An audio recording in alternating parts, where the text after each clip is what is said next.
Ladies and gentlemen, thank you very much for coming along today. My name is Julian Talbot, and it's my pleasure to introduce a couple of gentlemen who've spent many years in the security profession and along with a lot of people put some work into hopefully creating a profession. The Security Professionals Registry and the Australian Council of Security Professionals has been many years in the making. Today we're going to find out just how many years and where they're at. I'll let both of these gentlemen are well known to most of you, Miles Jakeman and Mathew Curtis. We're going to let Mathew speak first about the Australasian Council of Security Professionals. So without further ado, Mathew. Thank you.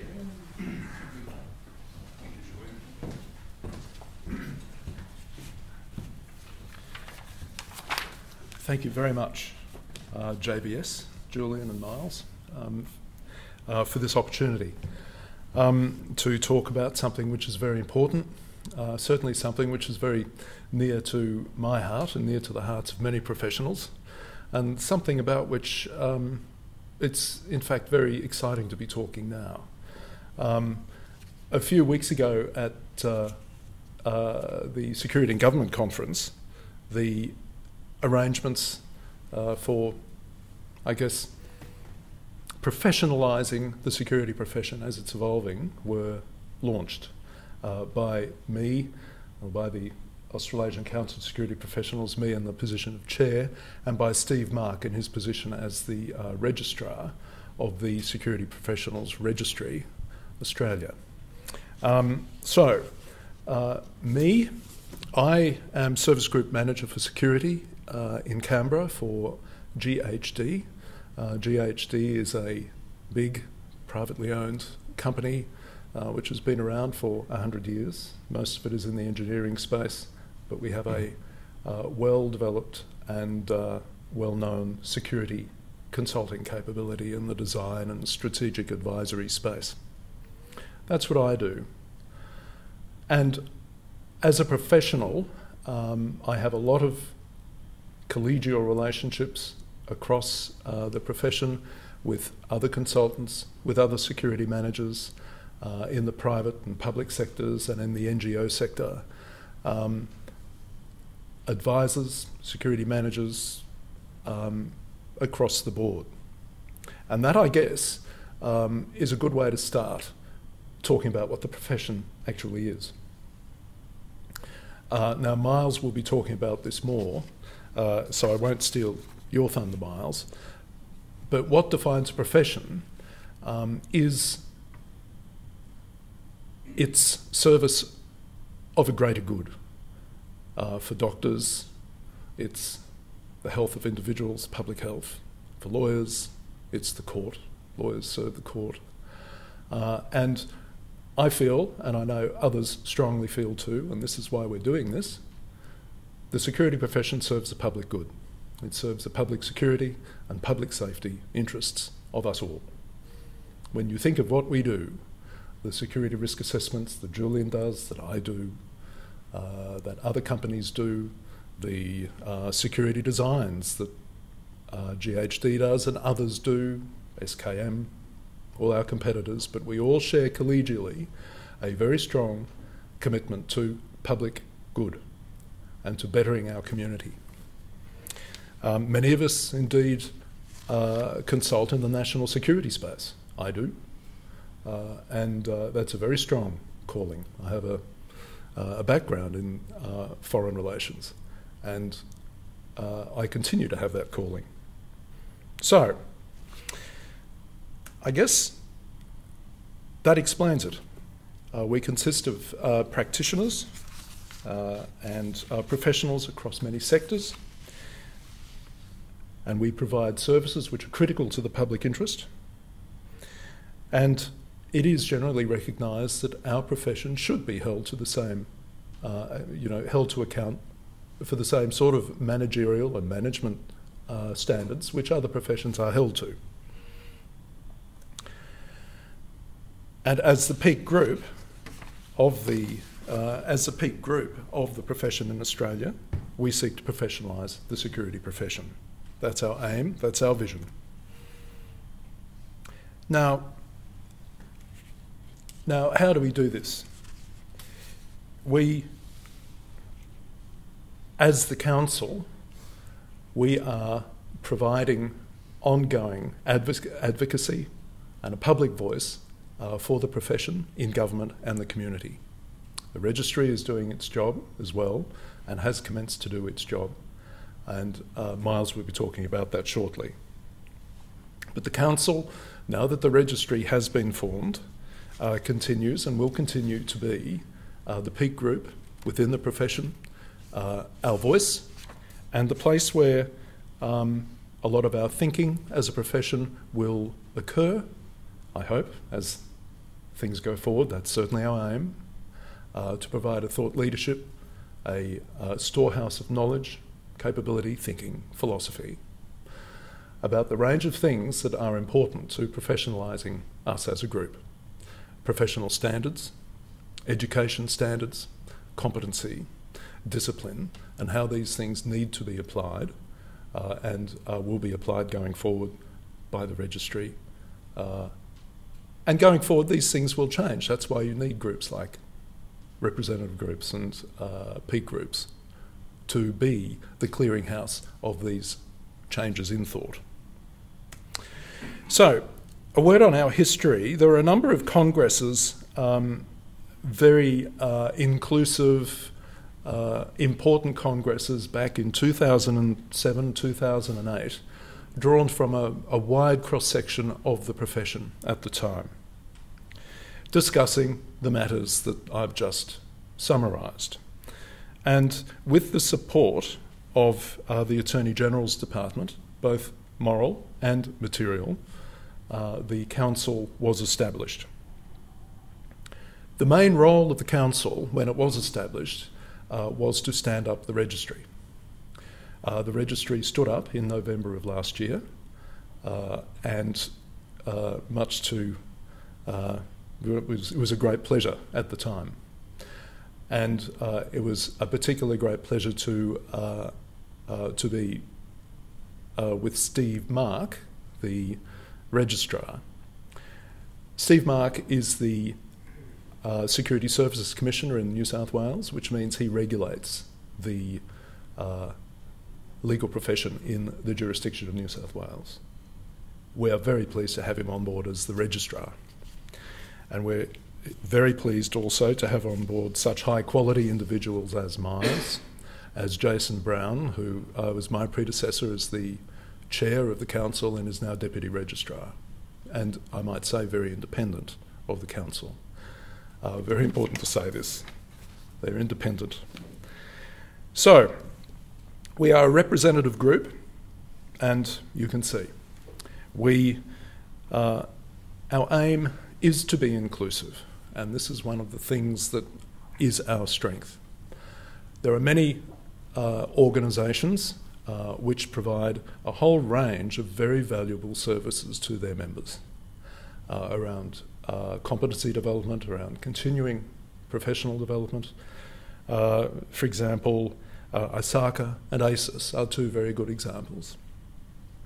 And they sit on our council and therefore have necessarily and quite appropriately a loud voice and a strong voice in the development of thinking and philosophy within the professional domain.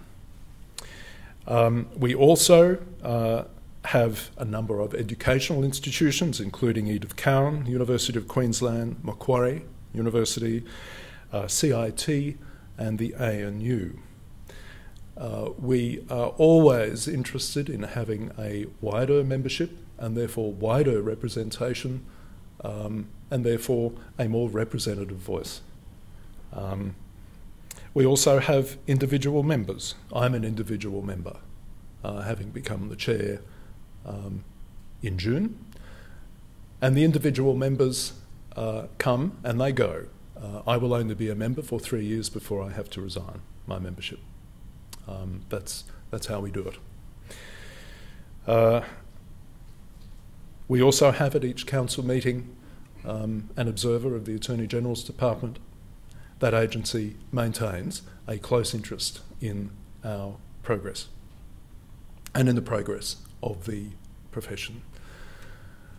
For the first time in the history of the security profession in this country, we now have, being implemented by the Registry, transparency around the education, competency and the discipline and the fit and proper issues of security professionals. This has got to be a good thing, given the importance of what we do in the community. It now means that in the months and the years ahead, as things continue to evolve, government agencies will be able to check the validity of claims made by people who are applying for jobs, people who are applying in tenders, in procurement decisions. This can only be a good thing. For the first time, licensing regimes in the states and territories which have them will be able to check the validity of the claims being made by professionals seeking licences. This is a very good thing for the community to be able to do. And it's a very good thing for the profession to be able to do as well. It enables our members to make their claims in a way which they know is validated by an independent organisation which gives them credibility as professionals. And it enables those making procurement and employment decisions, both in government, private sector, as well as the NGO community, and anywhere else where security advice is needed, to be able to do so in a much more transparent way, where due diligence can actually be carried out much more than now.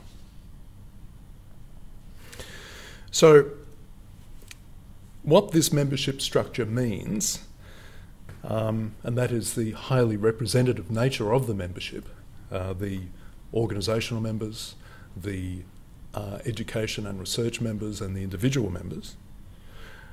This enables a council to be the domain in which the full range of issues, views and concerns relevant to the profession and its further development may be explored and profession-wide initiatives formulated and taken going forward. Now, in terms of what we do, I touched on this before, but in perhaps somewhat more detail now. We provide the primary forum for discussion and coordination of issues relevant to the profession. We provide a place where issues of relevance to security practitioners are discussed, developed and communicated to the wider community, and we are the voice of the profession. And we're being listened to. We're certainly being listened to in the Commonwealth, and as our role grows, I know we are being listened to in the states and the territories. In fact, it's a job of the Council to make sure that we are, as your advocates, as your voice. Now, to reflect this, the Council is structured to include 4 advisory boards. One relates to education and certification. One relates to ethics and behavioural standards. One relates to government relations, and the other one relates to national and international security standards. In fact, we have the chair of that advisory board sitting with us today, Julian Talbot. We're very pleased to have him as a member of the Council, with all of the work that he has done on standards and international standards. The Education and Certification Advisory Board is, as we speak, determining the framework around competence and how we will see the competence, or how we will define, well, what are the competencies of a security professional? That's basically the question it's being designed to answer. I thought that's a pretty useful and basic question, which hasn't really been asked or answered before. We're about to undertake a exercise to do just that. That Education and Certification Advisory Board will also be developing a continuing professional development framework. Ethics and behavioural standards speak for itself. We have a code of conduct, and we are continually working in an independent way and in a way that reflects the independence of the Registry. We continue to work to develop concepts around fit and proper, disciplinary issues. Government relations, critically important. I maintain that role of liaising with government and other stakeholders within the community. And of course, national and international standards I've spoken of. These advisory boards are designed to ensure that the council really does not only what we say, but we are going to make sure that we do what we say in being the clearinghouse for thought and philosophy, knowledge and expertise on those critically important issues. They will be inclusive. Members of the profession can be part of those advisory boards. They can volunteer to be so. You do not have to be a member of the council to do it. So I say to you all, if you have interests in being involved, you will be welcomed with open arms. There's much to be done, and the content, needless to say, is very, very interesting indeed. So, I've already touched on the benefits as well, but these arrangements do give effect for the first time at a national level to the presence of a defined security profession. Broad appreciation within the wider community of the profession's standards and critical role in society is a very important outcome. Acceptance within the profession of this critical role and of the benefits of transparency, of transparently defined and applied professional standards. And by that we mean the profession needs to accept that it has a critically important part in public safety and public security. Sometimes I feel members of the profession actually don't understand the deep philosophical basis of what they're doing. Sometimes, not often, but sometimes. And we're there to help develop that. And I've already spoken about enabling mobility and facilitating better and more robust employment and procurement procedures. So, to tie up, that's a page on our website. You can see there that it's a website that includes, I've got the URL for you if you need to have it, and I suggest you go and browse to it. And they're the URLs for the Security Council, the ACSP, securityprofessionals.org.au, and the Registry. So, what that means is I'd like you all to go and have a look at it, have a close look, and then I want you to, okay,